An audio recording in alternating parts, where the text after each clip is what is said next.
The desert wind carried dust and whispers across the Apache reservation in southeastern Arizona. 20-year-old Ayanna stood at the edge of her childhood home, watching the tribal council members turn their backs to her one by one. The weight of their judgment pressed down on her shoulders like the scorching midday sun. "You have brought dishonor to the Chiricahua people," Elder Martinez declared, his weathered face stern with disappointment. "Your actions with the white trader have shamed our clan. You are no longer welcome here." Ayanna's grandmother, the woman who had raised her since childhood, couldn't even look at her. The old woman's trembling hands clutched a traditional Apache basket, the same one she had taught Ayanna to weave as a child. The silence between them spoke volumes, years of love now overshadowed by perceived betrayal. "I was trying to help our people," Ayanna whispered, her voice barely audible above the desert breeze. "The trading post offered fair prices for our crafts. I thought—" "You thought like a white woman," Martinez interrupted. "You forgot who you are, where you come from. The ancestors weep for what you have become." The truth was more complex than they understood. Ayanna had indeed worked with a white trader, but not for personal gain. She had been trying to establish better economic opportunities for her community, negotiating fair prices for Apache handicrafts instead of accepting the pittance usually offered. When the arrangement fell through due to the trader's dishonesty, blame fell squarely on her shoulders. As the sun began its descent toward the horizon, painting the sky in shades of amber and crimson, Ayanna gathered her few belongings. Her horse, a paint mare named Ciala, little sister in Apache, stood waiting, sensing the gravity of the moment. Her grandmother finally approached, pressing something into Ayanna's hands without meeting her eyes. It was a small medicine pouch made from soft deerskin and adorned with turquoise beads. "May your path lead you back home someday," the old woman whispered before turning away forever. With tears streaming down her face, Ayanna mounted Ciala and rode west into the vast Sonoran desert. Behind her, the smoke from cooking fires and the distant laughter of children faded into memory. Ahead lay nothing but endless sand, sagebrush, and the uncertain promise of survival. The weight of exile settled into her bones as the familiar landscape of her childhood disappeared behind her. She was no longer Ayanna of the Chiricahua Apache. She was nobody, belonging nowhere. 3 days into the unforgiving desert, Ayanna's supplies ran dangerously low. The Arizona sun showed no mercy, and water had become more precious than gold. Ciala's steps grew heavy, her breathing labored. They had pushed too far without finding a reliable water source. It was then that fate intervened in the form of James "Red" Sullivan, a weathered cowboy whose reputation preceded him across the Southwest. At 42, Red had spent the better part of 2 decades drifting from ranch to ranch, his only companions the wind and his faithful horse, Ranger. His red hair had begun showing streaks of silver, and his green eyes held the weight of too many goodbyes and unspoken regrets. Red first spotted the Apache girl from a ridge overlooking Willow Creek, one of the few reliable water sources in this desolate stretch of desert. Through his field glasses, he watched her dismount near the creek bed, her horse barely standing. Even from a distance, he could see she was in trouble. For a moment, he hesitated. Red Sullivan had learned long ago to mind his own business. The desert was full of stories that weren't his to write, problems that weren't his to solve. He had survived this long by keeping his distance from other people's troubles. But something about the way the girl moved, with dignity, despite her obvious exhaustion, stirred something deep within him. Maybe it was the memory of his own sister Sarah, who had died young and alone while he was off chasing dreams in California.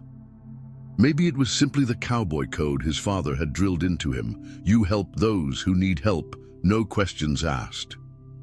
As Red approached the creek, he noticed 3 riders on the horizon, rough men he recognized as Charlie Dawson's gang, known for their cruelty toward Native Americans and anyone else they deemed easy prey.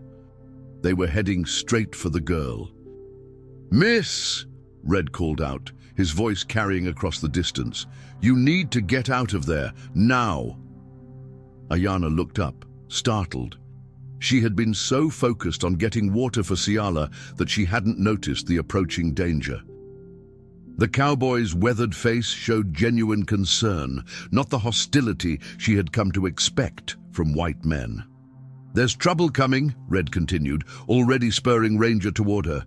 "Dawson's boys. They're not known for their hospitality." The sound of hoofbeats grew closer. Without hesitation, Red reached down and pulled Ayana up behind him on Ranger, while she quickly grabbed Ciala's reins. Together, they rode hard toward a cluster of red rocks that offered natural cover. As they dismounted in the shadow of the stone formation, Red handed her his water canteen without a word. The gesture was simple, but it spoke volumes about the kind of man he was beneath the gruff exterior. "Why did you help me?" Ayana asked, studying his face for signs of deception or ulterior motives. Red was quiet for a long moment, watching the 3 riders circle the area they had just vacated. "Because it was the right thing to do," he finally said. "And because nobody deserves to face trouble alone." In that moment, something shifted between them, the beginning of understanding between 2 souls who had learned to expect little kindness from the world. As evening approached, Red made a decision that surprised even himself. Instead of parting ways with the Apache girl, as he normally would with any traveler, he found himself offering something he hadn't extended to another soul in years: genuine hospitality. "There's an old line shack about 5 miles north," he said, adjusting his hat against the setting sun. "Used to belong to the Barty Ranch before they moved their operation south. It's not much, but it's shelter." Ayana studied his face carefully. Years of living between 2 worlds had taught her to read people quickly. This man's offer seemed genuine, but trust was a luxury she could no longer afford. "Why would you do this for a stranger?" she asked. Red was quiet as they rode through the desert twilight, the only sounds being their horses' hooves on the rocky ground and the distant call of a coyote. When he finally spoke, his voice carried the weight of old pain. "I had a sister once," he said. "Sarah. She was about your age when she needed help and nobody was there to give it. I swore I'd never let that happen again if I could help it." The line shack was exactly as he had described. Weathered wood and broken windows, but solid enough to provide protection from the elements.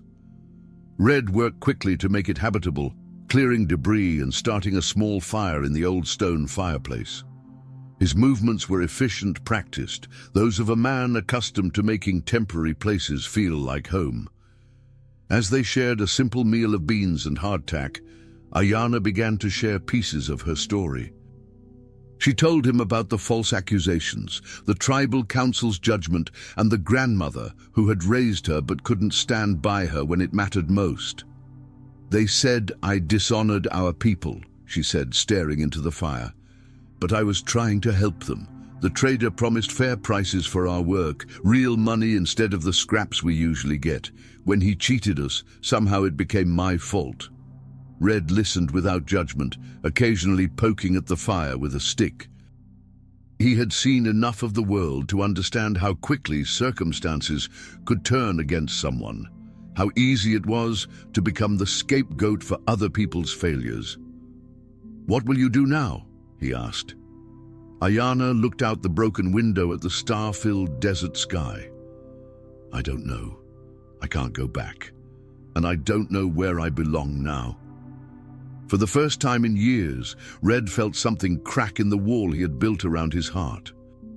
This young woman's pain reminded him of his own, the isolation, the sense of not belonging anywhere, the weight of carrying mistakes that weren't entirely your own.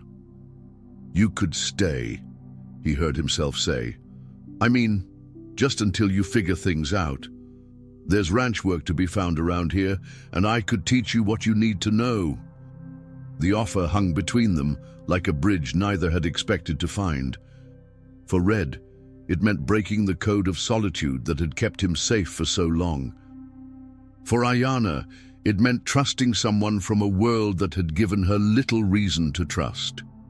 As they settled in for the night, each lost in their own thoughts, neither could have predicted how this chance encounter would change the course of their lives. Outside, the desert wind carried the scent of sage and the promise of change. 2 weeks passed at the weathered line shack, its adobe walls bearing witness to an unexpected transformation. The structure, once a mere shelter against the desert's harsh moods, had become something approaching a home. The rhythm that developed between the unlikely pair was as natural as it was surprising, like two instruments finding harmony despite being tuned to different keys. Red taught Ayanna the intricate art of cattle work with the patience of a man who understood that true skill couldn't be rushed.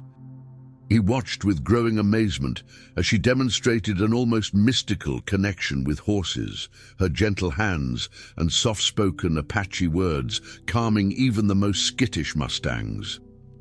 Her understanding of ranch life came with startling quickness, as if she were remembering rather than learning.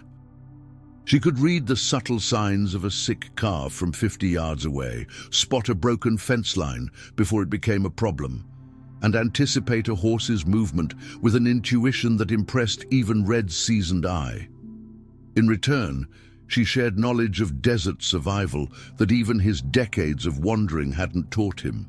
She showed him which barrel cacti held the sweetest water, how to dig for moisture beneath seemingly dry creek beds, and the art of reading the desert's secret language.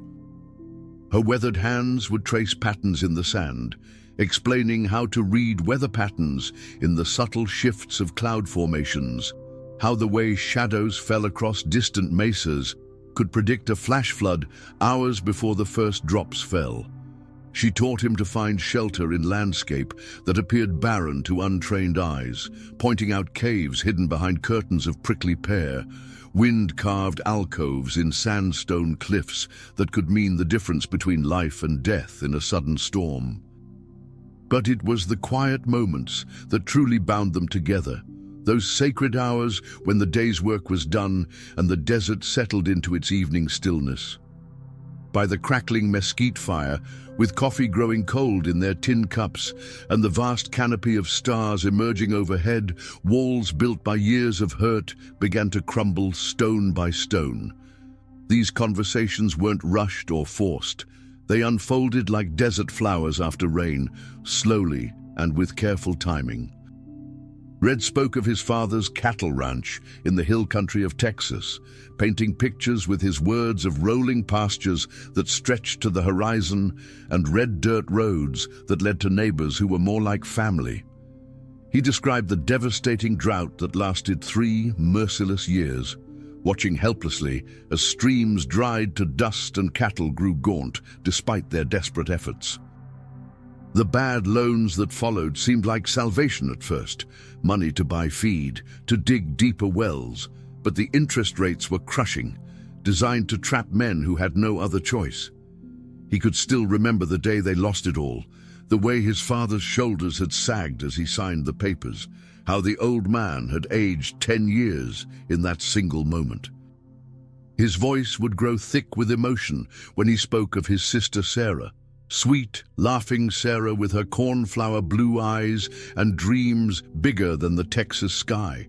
She was going to be a teacher, had even been accepted to the normal school in Austin. But when gold fever hit and Red caught the madness, convinced he could strike it rich in California and come home to save the family ranch, she had been the only one who believed in him. He described her final letter, received weeks after she had already succumbed to the fever that swept through their county. She had died calling for him, their mother wrote, asking when her big brother was coming home. The guilt that followed was a living thing, feeding on his soul for 20 long years. It had driven him to a life of perpetual motion, never staying anywhere long enough to plant roots or form attachments that might grow into love. Because love, he had learned, was just another way to fail people who needed you most.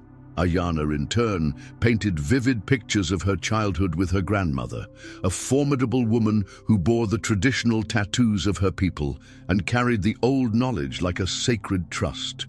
She described learning to weave baskets from willow switches, to gather and prepare traditional foods, to read the signs and omens that spoke of the natural world's deeper rhythms. Her grandmother's weathered hands had taught her the healing properties of desert plants, the proper prayers for different seasons, the stories that connected her to countless generations of Apache ancestors. But there had also been the reservation school, a stark wooden building where Apache children were taught to abandon their heritage and embrace the white man's ways. She spoke of the confusion of living between two worlds, speaking Apache at her grandmother's fire, but English in the classroom, learning to read Shakespeare while also memorizing the traditional songs of her people. The white teachers praised her quick mind and encouraged her education, while some in her tribe whispered that she was becoming too much like the enemy. The loneliness of never fully belonging anywhere had driven her to increasingly reckless behavior. She spoke of secret meetings with Mexican traders, of information passed that she thought would help her people, but only brought suspicion upon her.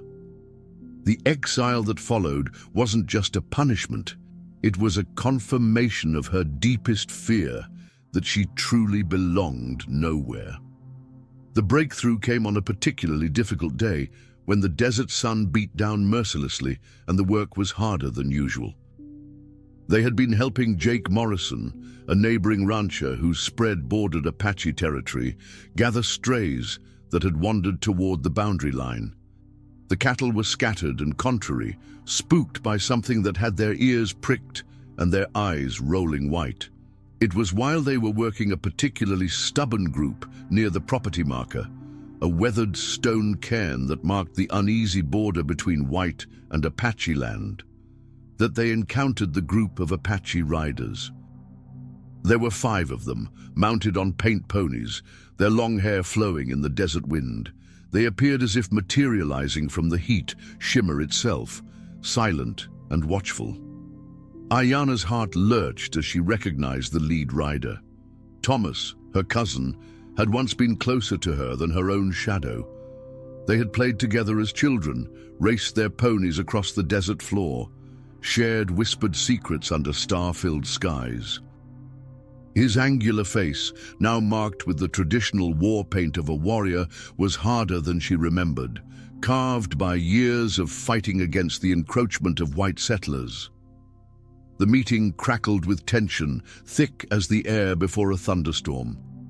Thomas and his companions sat their horses with the easy grace of men born to the saddle, but their dark eyes held a coldness that made Ayana's heart contract with old pain. Their gazes moved from her to Red and back again, taking in every detail, her clothes, her position beside the white cowboy, the easy familiarity between them that spoke of shared meals and comfortable silences. The words that followed were spoken in rapid Apache, the familiar cadences of her childhood language, now carrying the sting of rejection. Thomas's voice was like winter wind across stone, cold, cutting, final. "You have fallen even further than we thought, cousin," he said, and the word cousin was spoken like a curse. "Now you live with white men like a common woman of no virtue, selling yourself for their protection. Our grandmother was right to turn her face from you. She said your spirit had been poisoned by their ways, that you were no longer of the people. Looking at you now, I see she spoke truly." The other warriors murmured their agreement, their faces masks of disgust and disappointment. One spat into the dust, and the gesture carried the weight of final judgment. Red didn't understand the words, but he could read the emotional landscape as clearly as if it were written in his native English. He watched the color drain from Ayana's face, saw the way her hands trembled almost imperceptibly on the reins. The pain that flashed across her features was raw and immediate, like a wound being torn open fresh. He watched as she straightened her shoulders with visible effort, preparing to defend herself, but something in her expression, a deep weariness, a soul-deep exhaustion, told him that the wounds these words opened were too old and too deep for simple defiance to heal. "Let's go," she said quietly to Red, her voice barely above a whisper but carrying the weight of absolute finality. She turned her horse away from her former family, from the life she had once known, from the last connection to her people that remained. The ride back to the line shack passed in heavy silence, broken only by the creak of leather and the soft thud of hooves in sand. Red wanted to offer comfort, but didn't know what words could possibly bridge the chasm of her pain. He had seen men broken by bullets and weather and bad luck, but this was different. This was the systematic destruction of a soul's connection to everything that had once given it meaning.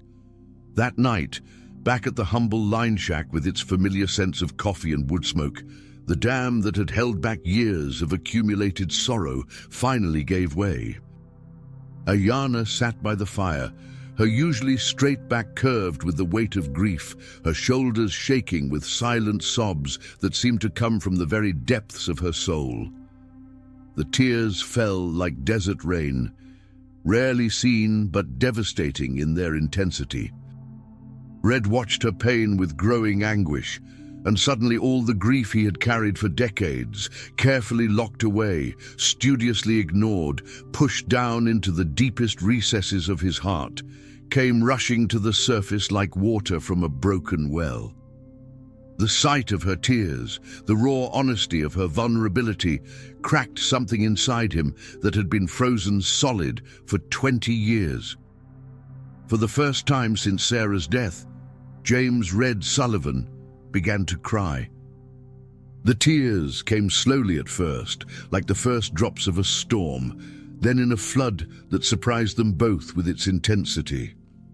His weathered face, carved by wind and sun into leather-tough lines, crumpled like that of a lost child.